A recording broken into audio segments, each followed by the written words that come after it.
qo'shni davlat O'zbekiston MMA shunaqa ekan deb o'ylashadi. U faqatgina stolga ishlayman degandi. Menga kurash yo'q, parter yo'q. Uni yaxshi bilasizlar.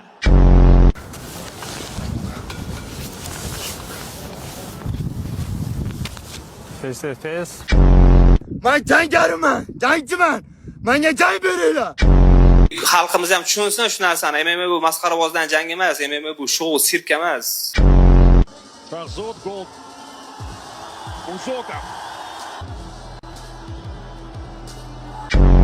Mango ligasida chiroyli kurashamiz xudo xolisa xalq. Самое главное без травм.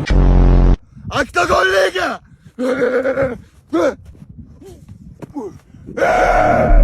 Salom Qibray. Eshitdingizmi? O'zbekistonda yangi MMA ligasi tashkil etildi.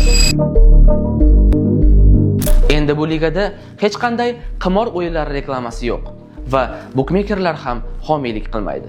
Eng quvonarlisi, hayp uchun janglar, ya'ni media jangchilar qatnashmaydi.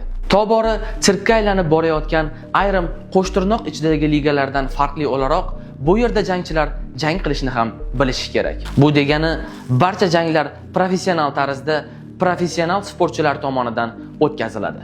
Haqiqiy janglar, sodiq muxlislar va katta miqyosdagi musobaqa bizni kutmoqda. Eng kutilgan mehmonlardan UFC jangchilari Shara Bulet va tojikistonlik Nurullo Aliyev.